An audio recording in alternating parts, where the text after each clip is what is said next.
This is a CBC original podcast. Discover what millions around the world already have. Audible has Canada's largest library of audiobooks, including exclusive content curated by and for Canadians. Experience books in a whole new way, where stories are brought to life by powerful performances from renowned actors and narrators. With the free Audible app, you can listen anytime, anywhere, whether you're at home, in the car, or out on a jog. The first 30 days of the Audible membership are free, including a free book. Go to www.audible.ca/CBC to learn more. CPA 21, how do you read?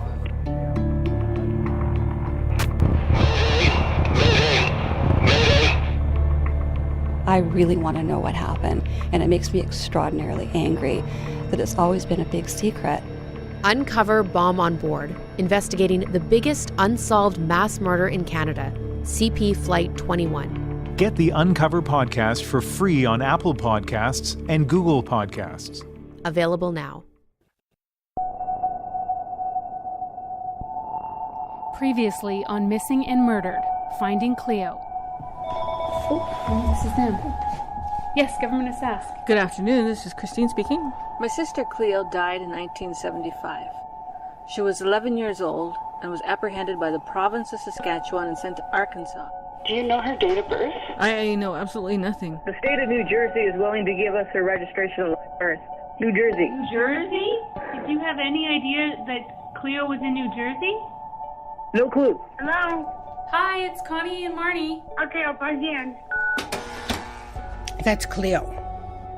That's the only picture I have of her. Those were the eyes that haunted me when I first got the picture. What is this? This is what my mom wrote. I wanted you guys to read. Can you just read that last sentence again? She does what? It says, she does sometime apparently mention her siblings. Johnny, born in 1961. Cleopatra was born in 65, are in foster homes, and plans are underway for their adoption. There it is. Her birth year, 1965. Cleo's spirit is very much alive. She stares at me across time, asking to come home. I'm Connie Walker, and this is Missing and Murdered, Finding Cleo, an investigative podcast by CBC News.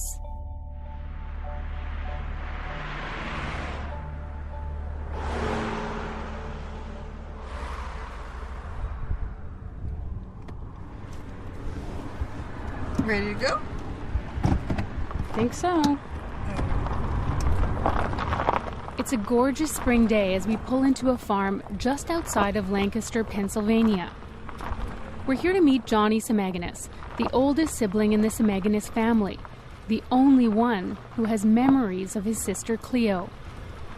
Johnny has asked us to meet him at his friend Tom's organic farm. Hello. Hello. How are you doing? Nice to see you. Nice to see you too. I'm Connie. I'm Marnie. Tom Colton, nice to meet you. Nice to meet you as well. Chief's in the truck. The truck? Okay. Yeah. We started on this journey to try to find Cleo, but the further we get down this road and the more we uncover, I realize that as much as I want to solve the mystery about where she is and what happened to her, I also want to get to know more about her, not just how she died, but how she lived. I'm hopeful that Johnny can help us get to know Cleo. He was 4 years older than her, and is really the only sibling who knew her before they were adopted. Hey, how are you? Johnny suggests that we go to one of his favorite spots on the farm. I usually hang out here on weekends and stuff, so it's nice. So these roosters are used to you? Yeah. Tom has chickens and ducks and goats. Rabbits in here. And acres of fields where he grows vegetables. Watch your step. There's a table and stuff set up in the barn there. This is an amazing barn. Yeah, it is. It's huge.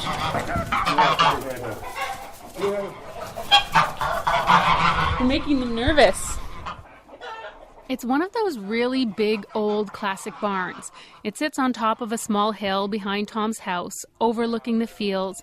The big doors are wide open, and we sit at a table just inside, looking out at the rows of trees along a small trail that leads into the fields.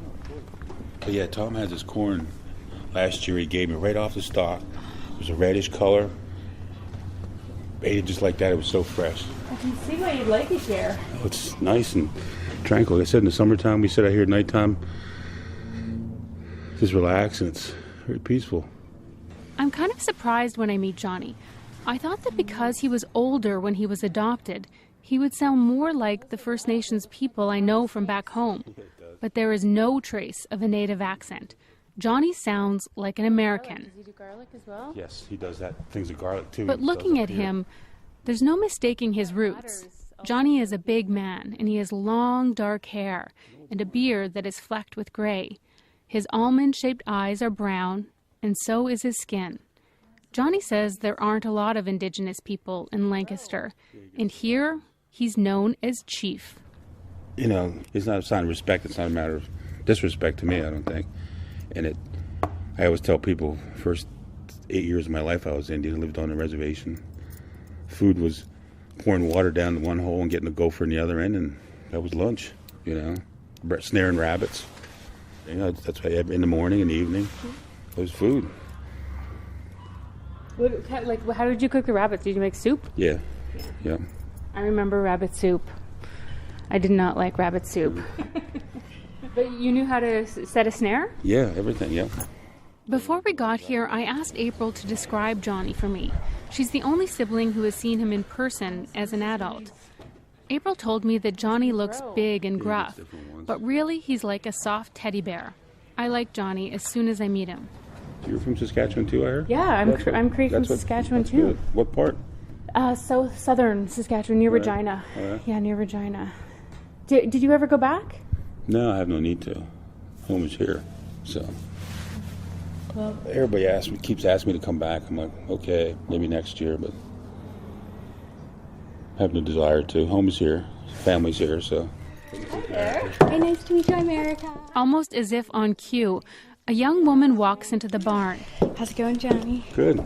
And gives Johnny a big hug. Get off work? Yes. I think the other guys will be here later for, like I said, we got oysters and tuna and stuff. Cookout. It'll be fun. So you guys are related? Yeah, she's my little sister. Yep, we were both adopted, so. I just want to paint this picture for you. Physically, Johnny and Erica couldn't look more different. He's a large Cree man in his mid-50s, and she is a tiny black woman in her early 20s. They look nothing alike, but it's obvious they're close. And today, Johnny has asked his little sister to be here for moral support. I just hope, he gets some answers. It's something that's in his mind, so it would be so nice if we could get some answers for him. So you've known her since she was born? Well, like I said, I think it helped me because since I didn't grow up with my other sister, I got to watch her grow up, so which is helped me out in the end, too. The other sister Johnny is talking about is the reason we're all here, Cleo. Now remember, for decades, Johnny and his other siblings thought Cleo was adopted in Arkansas. But now we've discovered she was actually adopted in New Jersey. And if it's true she's in New Jersey, how's she the next state over? Lancaster, Pennsylvania is less than 2 hours from the New Jersey border. Although we don't know exactly where Cleo was adopted in New Jersey, it's not a huge state. There's a good chance that after their adoptions, Johnny and Cleo were just a few hours apart without ever knowing it. What did you call her as a kid? Did you call her Cleopatra or Cleo? Cleo. As we talk, Johnny's fidgeting with his keys and looking down at his phone. I see her on the phone every day. She's your screensaver? Yep. You want to be reminded of her? Yeah, because I found everybody else, but this is the only one I haven't found. So in Christine's story that she wrote about Cleo that we read, it said that Cleo had been found in Arkansas and that she had been murdered. Is that something that you had heard? That's what we heard too, but then my mother told us something different, our aunt said something different. I didn't know what to believe, so. She has a lot of desire to find out what happened to Cleo and what happened. Do you have the same? Yeah, I do. I've been searching for years, but after a while, you just don't know what to do. And I think us natives, they just don't, they just don't care about us, but I care about it, so I don't care about finding my sister, I could have said, oh, well, she's dead, big deal, but I don't feel that way. She's family. I know that Christine and April feel this too, a longing to find their sister, Cleo. But Johnny's quest feels a little different. Unlike his siblings, his vision of Cleo is not only based on that little photo that they all hold dear. Johnny grew up with her. He has memories of Cleo. She was behind a tree, smiling. I couldn't see her half her smile, but yeah, we were family then. But then, like I said, we got adopted out of there again. We always got taken away. It must have been hard to form attachments and relationships when things were so in flux. Yeah. The memory of Cleo that Johnny can't stop thinking about is the memory of the last time he saw her. Yeah, it was funny. They didn't take us anywhere public. It was like a freaking field. Johnny says that he and Cleo were living at different foster homes at the time, and a social worker picked him up and drove him to meet Cleo, to say goodbye. It was like halfway between somewhere. Here's your sister. His old station wagon. She came in, and it was in a field? It was funny. You'd think it'd be at a house or something, but it was like a rest stop or something. There's your sister. Go say goodbye to her. Cleo was about to be adopted, but he didn't know where she was going or if he'd ever see her again. I said, I'll try to find her, and I've been trying, but yeah, it was 74. I'd have been 13, I guess. So Cleo would have been 8 or 9. Do you remember anything about what she said? Not really. I think I did most of the talking. Was she crying? Yeah. I think I was too, but I remember telling her hopefully I'd find her, but it was a little lie to make to her, but I wanted to make her feel good. Why did you say it was a lie? I lied to her because I didn't think I'd ever do it, and I didn't think I'd ever... I mean, I was trying to be strong for both of us. What do you tell her? I was her big brother. It's just such a heartbreaking scene to imagine, like two siblings meeting in a field to say goodbye. Yeah, it was tough. She was driven away and I went the other way. And I've been looking for her ever since. What do you think will happen when and if you find out about Cleo? What will that mean to you? Closure, fulfilled promise.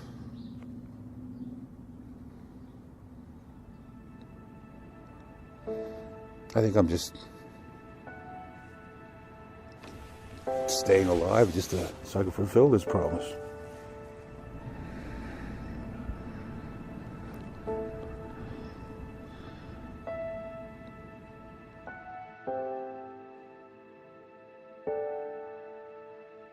Much of my work over the last few years focuses on unsolved cases of missing or murdered Indigenous women and girls. And in our interviews, almost always, families talk about wanting closure, about how important it is to know the truth, about how the wondering and unanswered questions lead to a sense of injustice. But I wonder if for Johnny and his siblings, getting closure is about more than finding Cleo, but also finding some resolution about what happened to them all as children. Since being adopted in the United States, Johnny has never returned home to Saskatchewan, but the memories of his difficult childhood are never far from his mind. Memories of child welfare authorities showing up at their house, sometimes with the police, to take him and Cleo and all of their siblings into government care. Where we got picked up at the one place in South Battleford. What do you mean got picked up at? We got from the agency, social services. I remember I had a giant stick. I was the last one to go. What do you mean you were trying to fight them or get away? Yeah. By this point, their mother Lillian had left the reserve and moved the family to Battleford, a small city in northern Saskatchewan. Lillian was a single mom to 6 kids, and she sometimes got her nieces, who lived just a few blocks away, to help look after the kids. Wilma Semaganis still lives in Saskatchewan and remembers the day, more than 40 years ago, when her little cousins were taken away. She and her sisters were babysitting for their Aunt Lillian. It was after school. It was a school day, and I went home, and my mom said, "Hey, you got to go over to Auntie Lillian's and watch the kids. She's going to go to AA meeting." So we got there, and most of the kids were outside, but they were coming and going in the back door. But the baby was there in a blue bouncy chair, and Auntie was there. She had a skirt, and I remember she had a scarf on her head. She went out the front door, and it didn't seem very long, and then all of a sudden there was, the door just burst open. There's police officers there, and then the social workers came in, and then they just started loading up the kids. The kids were just crying, and the last one they loaded up was Crystal, the baby, Chris Cameron now, and they were loading her up. In fact, when Auntie came back in, she had forgotten something. She knew what was going on, and she got just hysterical. She was yelling, she was crying, and the police officers handcuffed her to a door. Oh my gosh. So she was on the floor, and she was crying, and she was screaming, and what was she saying? Like, don't take them, don't take them. Mm-hmm. Wilma says police left Lillian handcuffed to the front door after they took all of her children away. And she never stopped crying. Mm-hmm. And it just seemed like it was such a long time. It got dark, and my dad came in. He was quite upset, and I spent that whole time sitting beside her, and I remember I got her water, and I gave her some water. And the whole time she was just handcuffed to the door. It was a wooden door with those old-style brass doorknobs. Then my dad left. He had to go to the police department to tell them to come and unhandcuff her. And that was the last time we ever saw those children. How could something like this have happened? Why did social workers take Johnny and Cleo and their siblings? Was there suspected abuse because of the blue bum birthmarks that Christine had mentioned? Something here isn't adding up. More than ever, I want to find out what led social workers to take the Semeganis kids from their mother. Johnny says that after they were apprehended, he and Cleo and their siblings were taken to a group home in North Battleford. It was a Robinson group home in North Battleford, Saskatchewan. I remember that. And they weren't very nice because I tried to be protective of them, but they thought I was being bossy. And I used to end up in the padded room downstairs. They had a padded room downstairs? Yeah, in case I acted out. Lock me in there. I mean, that's why I like being alone. That's terrible. Yeah. It was, but... The group home seemed to be temporary, and eventually, Johnny and his siblings were placed in foster homes, living with families in rural areas near Battleford. We know that April and Annette were placed together in one foster home, and Johnny also remembers at one point being in a foster home with Cleo. We used to speak our language, but they wouldn't let us speak the language because we'd be like talking to each other. And I've since lost the language. You grew up speaking Cree? Yeah, we were together that one year. We were both in the same school in Medstead, but... Do you remember who the foster parents were? The Mechanics. I wonder if we can find this foster family. I really want to talk to someone who knew Cleo and Johnny at that age. We start to search for anyone with a similar name who ever lived in Medstead, Saskatchewan. 123, 123, okay. We find a woman named Donna Mechanic who says, yep, her parents fostered kids in the 1970s. It's been 45 years, but we'll see. So we give her and her mom Yvette a call. Do you happen to remember a First Nations family that might have came to your home in 1972, a girl named Cleo? Yes. You do? Yeah, I remember Cleo and Johnny. What do you remember about them? Oh, they're just very quiet kids. Cleo was kind of a little bit shy. Took her a few days to settle in a bit. Johnny was always hungry. That's the main thing I can remember about him. Like their clothes were very, very limited. They didn't have much of anything, really. What about Johnny and Cleo? Were they close? Were they affectionate with one another? Did you feel like they were a comfort for each other? Oh, absolutely. Yeah, I always thought they were very close. Yeah. And like I said, I mean, it kind of makes sense when you're a brother and a sister and you're shoved together into a stranger's home. I mean, that you're gonna bond like that anyway. But they did seem to be close. But Cleo, I mean, he was just always smiling. Really? Johnny was probably a little bit more serious than Cleo. But, yeah, Cleo was always smiling, enjoying life. And I just, particularly remember going down to Johnny's bedroom to make his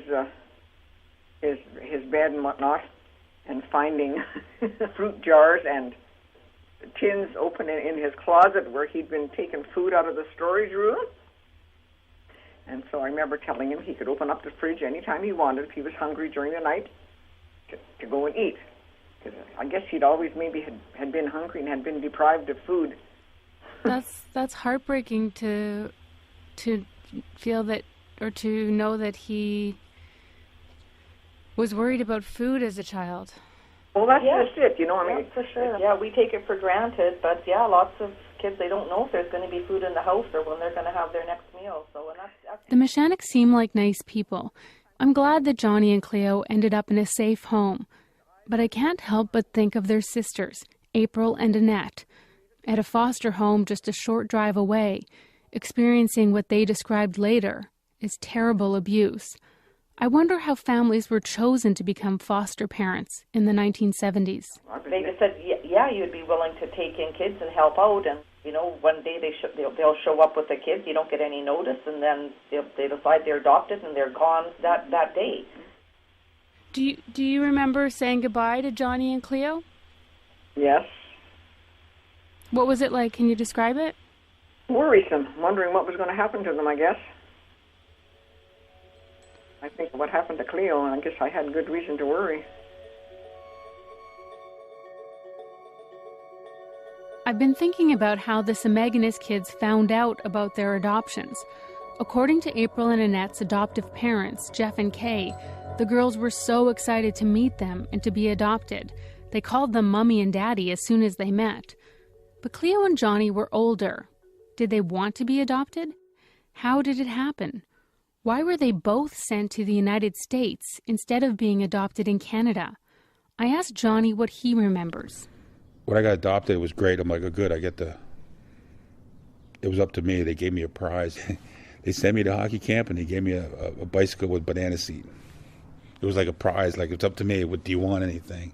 Yeah, they sent me to hockey school with the Philadelphia Flyers in 1974, when they won their first Stanley Cup. Who's they? The agency, people from the agency. It was like a prize. At the time, you don't think about it. And in exchange for those prizes, what happened? I was allowed to come to the United States. I'm kind of confused. I don't quite understand. But they said it was up to me. What do you want if you agree to this? If you agree to be adopted, you can get a prize. Yes, that's technically what it was. And if you had said you didn't want to be adopted? I wouldn't have got anything. I thought, whoa. I'm shocked by what Johnny is saying. He believes that social workers essentially bribed him to agree to be adopted. Like it was an incentive to be adopted. Yeah. And I wanted to leave anyway, which I did. Looking back on it, do you think that's a fair choice to present to a kid? At the time, it was, but right now, I was glad to leave. So, I'm here. I think I'm better off. I wonder how Cleo's adoption was presented to her. Did she have any choice but to go? Johnny says he was happy to leave Saskatchewan, but I can't help but think of his memory of Cleo, a young girl crying in a field, saying goodbye to her brother. It doesn't sound like she was so happy to leave. After Johnny finished the hockey school he says he was promised when he was 14 years old, he got on a plane with a social worker to meet his new family. Here's one I got adopted by these lovely people. 1975. Decree of adoption. Yes. Where was that? In Pennsylvania, Lancaster, Pennsylvania. They lived on a small farmette, that's what it was. I always thought they were there to help us with their farm. Oh. That's what it seemed like to me. You think that they wanted to adopt you because they wanted help. Small farm and stuff like that. Actually, this isn't the first time I've heard that story. Indigenous kids adopted in the 60s scoop who believed they were not only adopted to become sons and daughters in a new family, but so they could help out as farmhands. When Johnny arrived in Pennsylvania, he found that the family had already adopted 2 other Indigenous kids from U.S. tribes. When I came down here, the 2 adoptive natives that they had, they were from Yakima, Washington. They were Yakima and stuff, Indian. They were running away, planning the stuff they were going, I'm like, what's going on? I don't even know what was going on. So... Well, it must have been just jarring, right? To be moved completely across the continent. Yeah. And then in a family that there was already stuff going on there. Oh, yeah. That was very strange. Johnny says that he and the other adopted kids slept outside in tents in the summer and took refuge in the barn when it rained hard. The family's biological kids slept inside the house. At some point, Johnny says his adoptive parents actually built a separate building for the adopted children to live in, but it wasn't connected to the house. I didn't know what to do.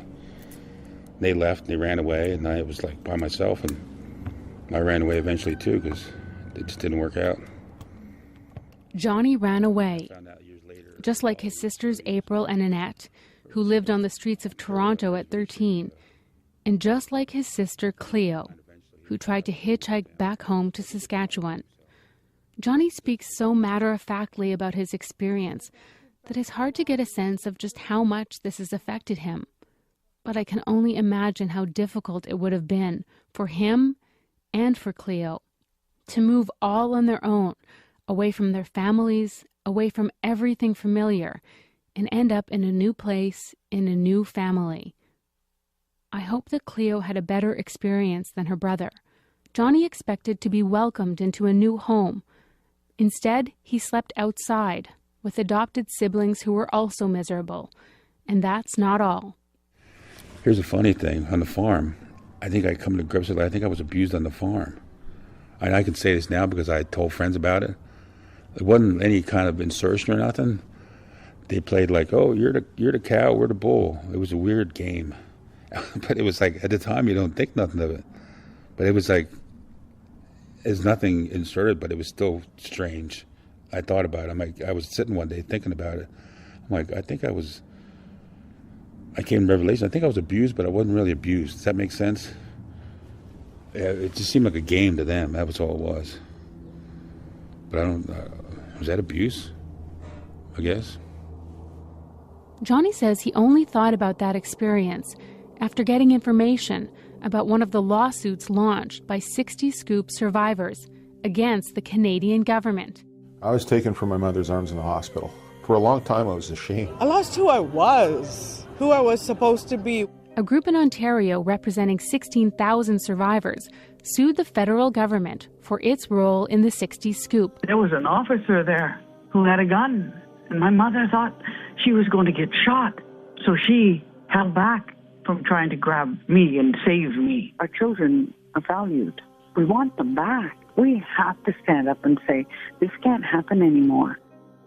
The survivors claimed they suffered a devastating loss of culture when they were taken from their homes and adopted into white families. The worst days of my life were my childhood. I grew up not even knowing that I was Native. I used to lay awake at night thinking I was a little alien baby, and sometimes someone would come back for me. I was wondering as a child, how come I was alone? Like, where did my family go? Many say they went through trauma and experienced abuse in their new homes. In 2017, they won. The judge sided with survivors and said that the government of Canada failed to properly consult with First Nations and failed to protect children from the loss of identity and culture. It is a great day in Canada when Canada's judicial system chooses to say that our children are so valuable and sacred and precious that we will protect them by law. What a day this is. Yes.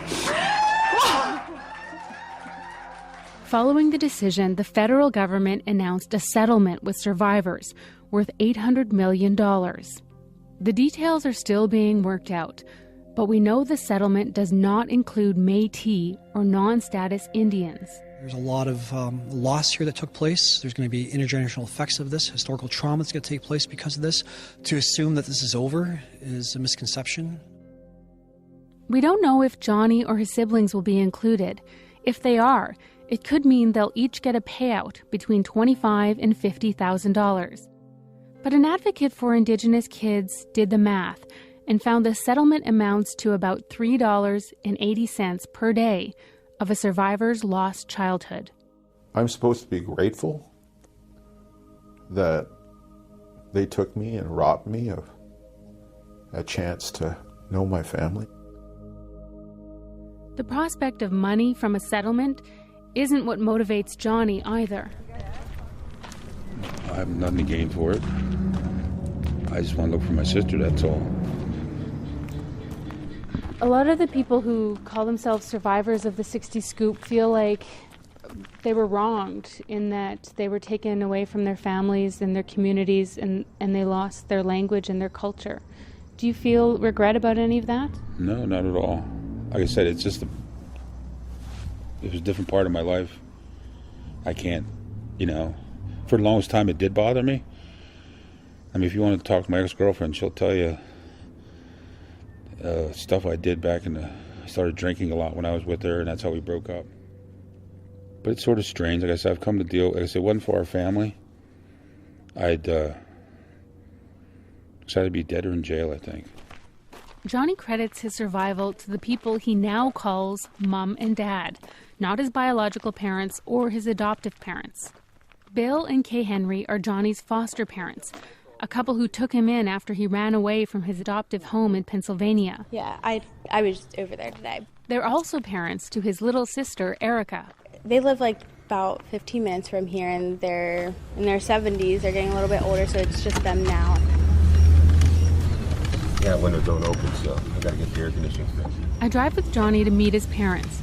He has one of those big vans that looks like it's from the 70s or 80s, before they invented minivans or improved mufflers. While we're driving, Johnny says something that has stuck with me. What are they trying to do to us? They're trying to assimilate us to Francis Scott Duncan. We're proud. I've been assimilated, I think. Johnny means to say that Duncan Campbell Scott would be proud because he, Johnny, has been assimilated. You may not know the name Duncan Campbell Scott, but he was Deputy Superintendent of Indian Affairs for the Government of Canada in the early 1900s, and he's considered the architect of the residential school system. For over 100 years, 150,000 Indigenous kids were forcibly removed from their homes and sent to residential schools to be educated and assimilated. Campbell Scott's goal was to, quote, get rid of the Indian problem in Canada. On top of the incredible loneliness after being taken from their families and communities, the children in residential schools, some as young as 5 or 6 years old, were beaten and punished for speaking their language or practicing their culture. Many went through horrific physical and sexual abuse. Kids were forced to attend and live in these schools year after year. Thousands of kids tried to escape residential schools. Some were found and sent back. Others died trying to find their way back home. The last residential school closed in 1998, but generations of Indigenous families are still dealing with the effects. It's been described as cultural genocide, and many see a direct link between the racist attitudes that led to residential schools and the child welfare policies enforced during the 60s scoop. Johnny grew up on the reserve, but because he was part of the 60s scoop, he's disconnected from his biological family, his community, and his culture. he has been assimilated. But despite everything he's been through, Johnny doesn't see himself as a victim. Like I said, I don't go like, oh, my life sucks. But it doesn't. I have friends, you know. I live paycheck to paycheck, and I'm happy with that. We arrive at Bill and Kay's house. It's funny, every time I come over, I still knock. They have a little weathered cloth banner in the garden by the front door that says, "Welcome all." Hi, I'm Connie. Hi, I'm Bill. Nice to meet you. Morning. My hands are cold and I haven't even been outside. Connie, nice Yours to meet are you. nice and warm. It's Thank nice you. to meet you too. Not only did Bill and Kay adopt 9 kids, on top of having 3 biological sons, they were also foster parents to over 130 kids over 30 years. Do you remember the day that Johnny came to live with you? Almost vividly. He had his hair really, really short. Yeah. I just remember them telling me that they had a child that had put himself on the streets because he was in a bad situation. And so he was coming to our house. So there he came. And he's been one of the best, believe me. I wouldn't trade him for the world. And I'm not saying that just to you. I mean it. Kay looks exactly like she sounds, like a sweet little old grandma. Her white hair is parted in the middle and pulled back into a low ponytail. She's wearing a faded floral smock that she made herself. And next to her on her couch is a little embroidered pillow that says, "The heart that loves is always young." So what did you know about John and about his experience before coming here? I knew it was bad. I knew the adoption was very, very bad. I knew that they were abused, and I knew that it didn't go well.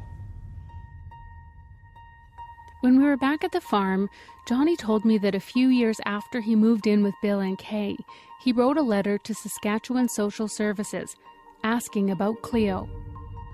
I got a letter saying she died in 74. And that was it.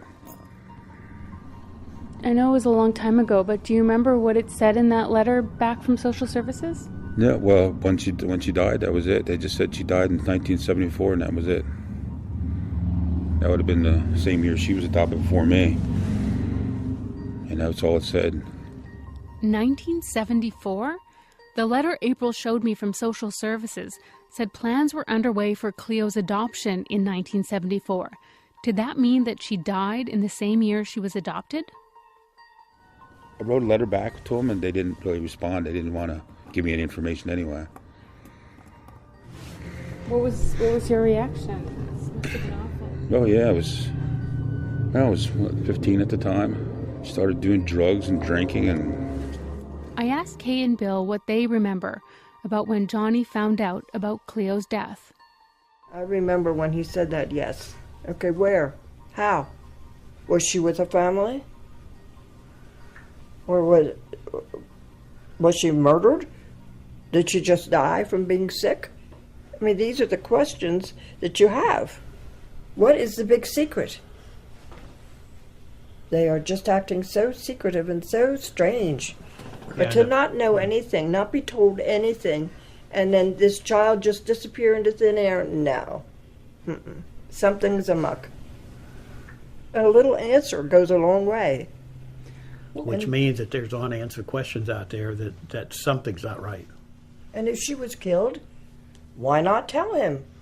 How? What? That's what I mean. Why? If they knew that much, they had more information. Yeah, even if they didn't want to tell him how the situation happened, they could at least tell him that, and they don't even want to tell him that. What would it mean, do you think, to get answers to some of those questions? They could have closure. This way he has nothing. He took care of all of these babies until he was placed down here, and now he just can't account for this one. What, like, having that responsibility as a child, that must have been hard for him, I guess. Must have made him the man he is today. And it was hard for him. Sometimes we turn out good because of hardships, and sometimes we don't. But he did. Meeting Kay and listening to Johnny talk about her, I can't help but notice that he doesn't talk about his biological mother, Lillian, in the same way. He only ever calls her by her first name, never Mom. To Johnny, Kay is his mom. And she knew I didn't have anybody down here, and she kept me. Yeah, it wasn't for her. I said I'd be dead or in jail. She was always there for me anyway, so unlike Lillian.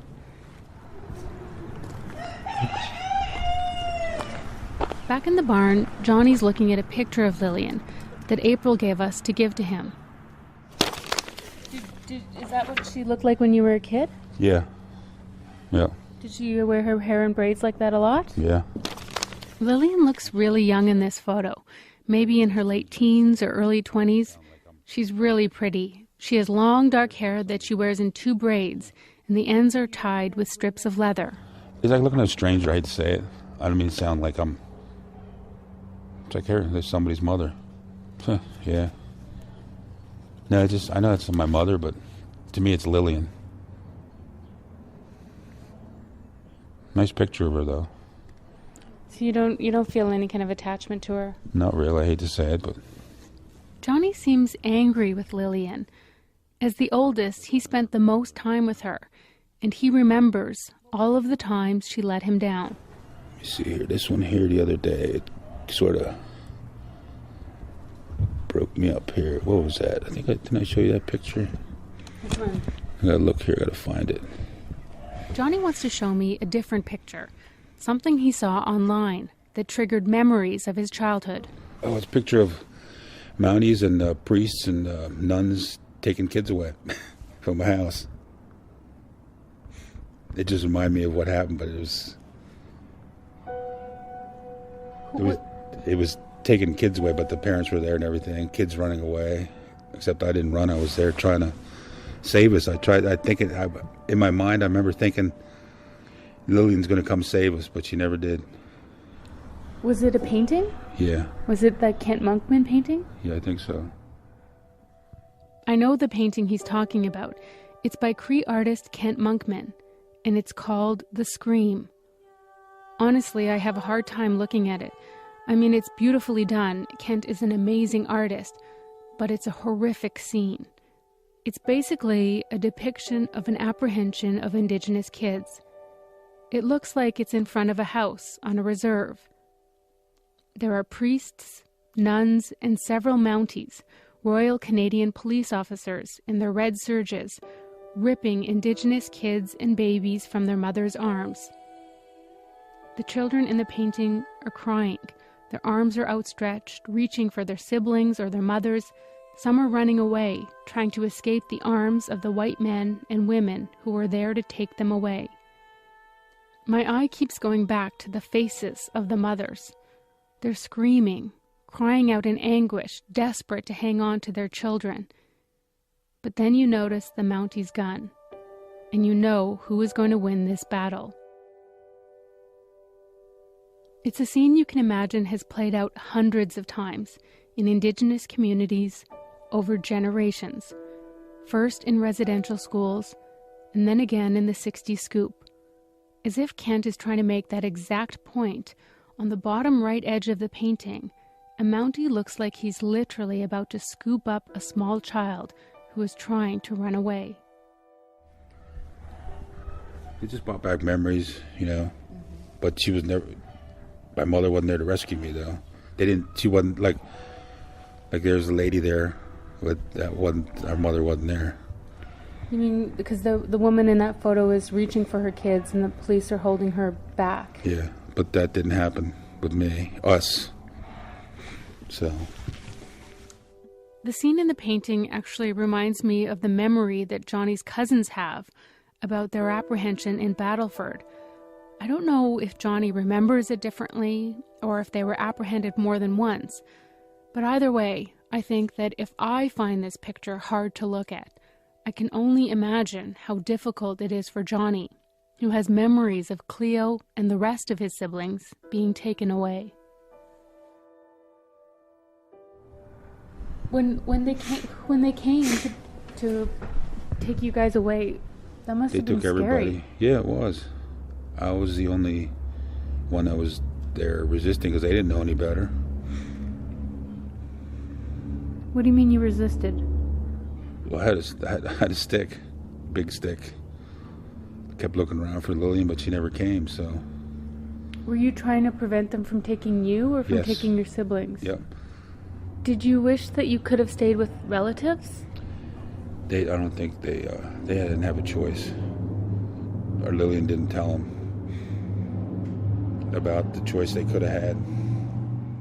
Johnny is so calm when he talks about this, but clearly it's an incredibly painful memory he'll always have. I feel like with each interview with Cleo's siblings, we're learning snippets about their mother, Lillian.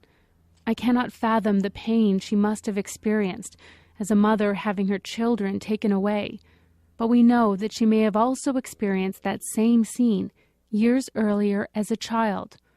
Because the one thing we do know about Lillian is that when she was 7 years old, she too was taken from her home and sent to a residential school.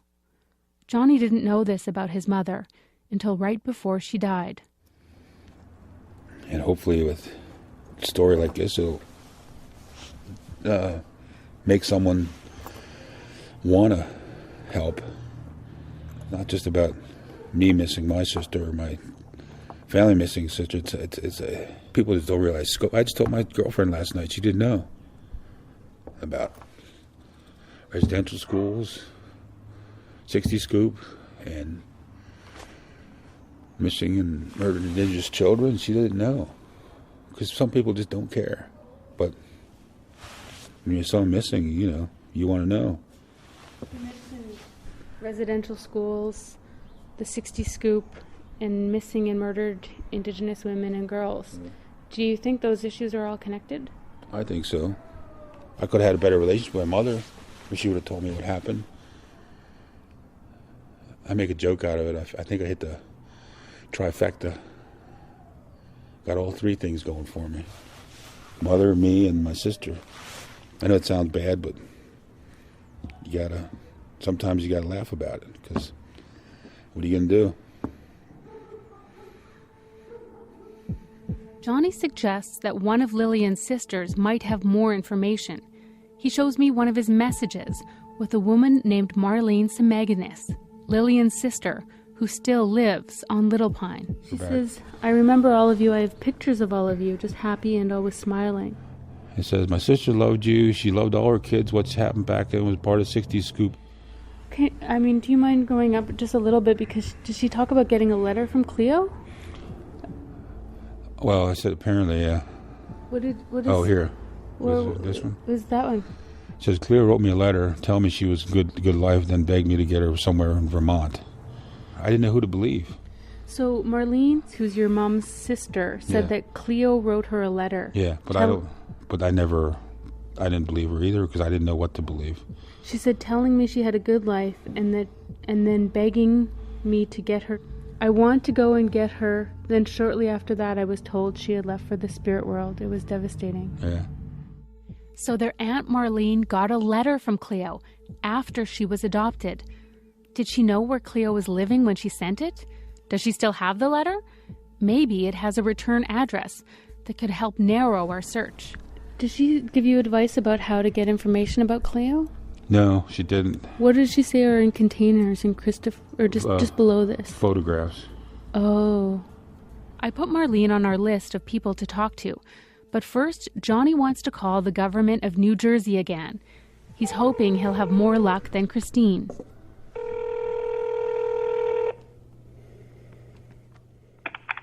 morning, Vital Statistics. Yes, I was wondering if you could help me out. Okay. I'm calling about it. I'm trying to find out information about a deceased relative back in 1975, and I was given information from Saskatchewan that she was adopted in New Jersey, and I was wondering what information. Your party is not answering. Please try your call later. Voicemail. We're sorry, but your call will now be disconnected. Yeah, I was just calling to clarify that you're looking for your birth sister's original birth certificate. Yes. Yeah, and I think we've already explained that we can only look for that record based on their current legal birth certificate. So if you knew what her name was post-adoption, we could find it very readily that way. However, with only a birth name, we have no way of checking for that record. Okay, so like I said, I guess I got to call Saskatchewan to try again? Yes. Another dead end. Without knowing Cleo's adoptive name, we're no closer to getting answers from New Jersey social services. Johnny plans to ask the government of Saskatchewan for a copy of his ward file. A ward file is a record kept by social services, and it's supposed to contain information about every interaction a child has with child welfare. Apparently, they're not easy to access, but if Johnny gets his, it could shed some more light on why social services became involved with his family, and maybe even information about his mother Lillian and Cleo. So you guys leaving tonight then? We say goodbye to Johnny. You have a safe trip. And head back to Toronto. I leave feeling unsettled. With each interview, I feel like I'm getting closer and closer to uncovering Cleo's story, but there are still so many questions, and the more I learn about what I don't know, the more I want to find the answers. But the reality is, I'm not sure exactly where to go next. We're trying every official channel that we can think of, and we've hit so many brick walls. Everybody we've talked to says they've never encountered a situation like this before. Is finding Cleo even possible? I thought it would be a more straightforward process. I thought it would be easier. I didn't realize that if we were going to find Cleo, what we really need is a little luck. That very same night, my producer Marnie is up late on her computer. So I was just going through a bunch of different databases within New Jersey that you could search. Obituaries, newspaper clippings, any kind of public record she can access. What were you searching? Like, were you searching Cleo? Were you searching girl? So I used first name Cleo and birth year 1965. 1965, the year that Cleo was born. That crucial bit of information from April's social services file. It was getting late. It was like midnight at this point, and up came this hit. With a click of a button, she finds a needle in a haystack. And there was this headstone. A picture came up, and it just looks like someone snapped it in the cemetery, and it was gray, sort of two-tone stone. And it looked a little bit old, but it